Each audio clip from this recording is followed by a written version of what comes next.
जब घर पर स्प्रिंग रोल बनाना इतना आसान है तो फिर बाजार का स्प्रिंग रोल क्यों खाए।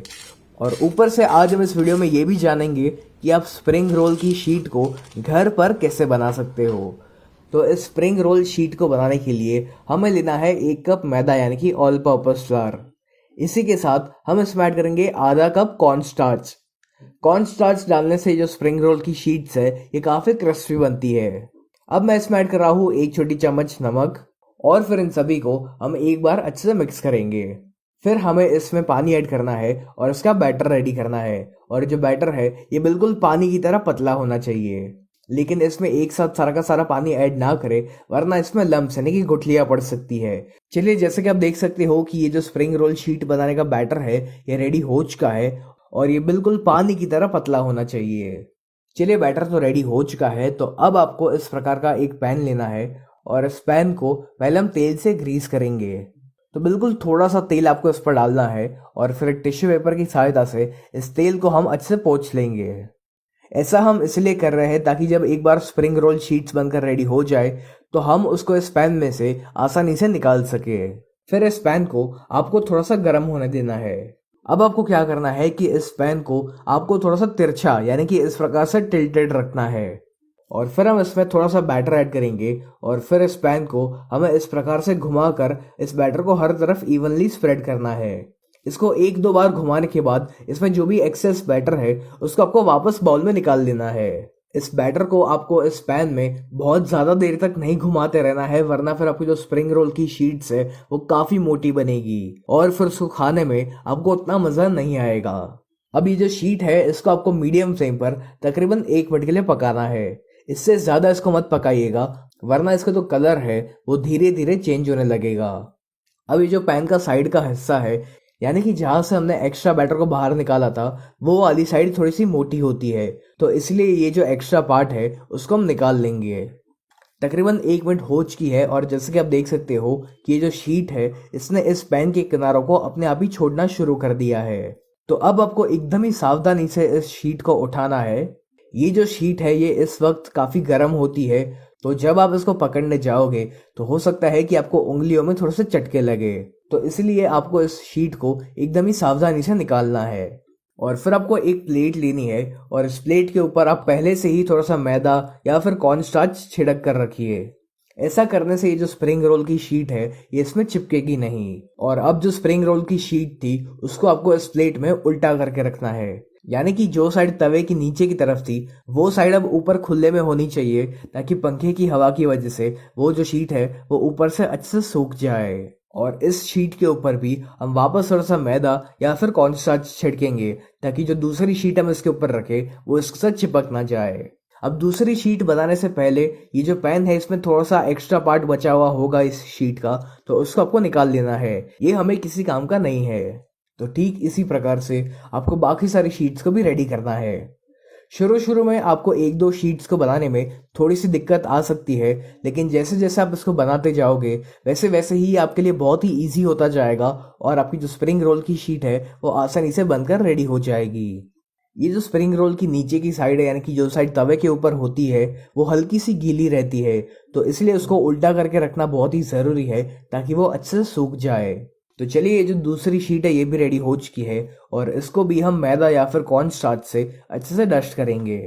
इसी तरह से मैंने ये और 5 से 6 शीट्स रेडी कर ली है और जैसे कि आप देख सकते हो कि हर एक शीट एकदम ही परफेक्ट बनकर निकली है।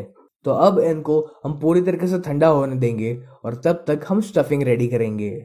तो स्टफिंग को बनाने के लिए आपको एक कढ़ाई या फिर एक वॉक या फिर एक पैन में 2 से 3 बड़ी चम्मच तेल डालना है और इस तेल को हम अच्छे से गर्म होने देंगे। तेल जब गर्म हो जाए तब आपको इसमें ऐड करना है 1 बड़ी चम्मच अदरक, लहसुन और हरे मिर्च का पेस्ट। आप चाहो तो इस पेस्ट के बजाय इन सभी को एकदम ही बारीक बारीक चॉप करके भी इस्तेमाल कर सकते हो। अब इस पेस्ट को हमें हाई फ्लेम पर तकरीबन 1 मिनट के लिए भूनना है ताकि इसका जो कच्चापन है वो चला जाए।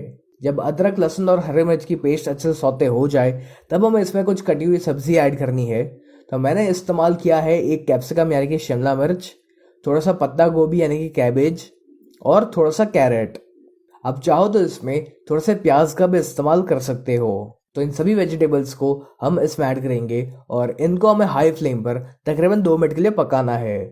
इनको हम बहुत ज़्यादा देर तक नहीं पकाएंगे, वरना फिर ये एकदम ही सॉफ्ट हो जाएंगे और फिर इसे खाने में उतना मज़ा नहीं आएगा। हमें इन सब्जियों को थोड़ा सा कच्चा ही रखना है ताकि ये खाने में थोड़ा सा क्रंची लग सके। इसी के साथ मैं इसमें ऐड कर रहा हूँ 1 छोटी चम्मच नमक, ताकि ये जो सब्जियां है ये फटाफट से कुक हो जाए। लेकिन ध्यान रहे कि आपको इसमें बहुत सारा नमक नहीं डालना है, क्योंकि इसके बाद हम इसमें कुछ सॉस ऐड करने वाले हैं और उनमें भी थोड़ा सा नमक रहता है। फिर इसमें जाएगा 1/4 छोटी चम्मच काले मिर्च पाउडर यानी कि ब्लैक पेपर पाउडर, और फिर हम इन दोनों को इसमें एक बार अच्छे से मिक्स करेंगे। अब मैं इसमें ऐड कर रहा हूँ 3 से 4 बूंद सोया सॉस की, और फिर इसमें जाएगा 1 छोटी चम्मच रेड चिली सॉस। कुछ लोग स्प्रिंग रोल्स की स्टफिंग में इन सॉसेस का इस्तेमाल नहीं करते, तो अगर आप इनको नहीं डालोगे तो भी चलेगा। क्या होता है कि सॉस डालने से ये जो स्टफिंग है ये हल्का सा गीला हो जाता है और फिर जो स्प्रिंग रोल की शीट है वो हल्की सी फटने लगती है, तो इसलिए स्टफिंग में सॉस का इस्तेमाल करना एकदम ही ऑप्शनल है। तो ये जो हमारा स्प्रिंग रोल का स्टफिंग है ये ऑलमोस्ट रेडी हो चुका है। तो सबसे आखिर में हम इसमें ऐड करेंगे थोड़ा सा स्प्रिंग ओनियंस।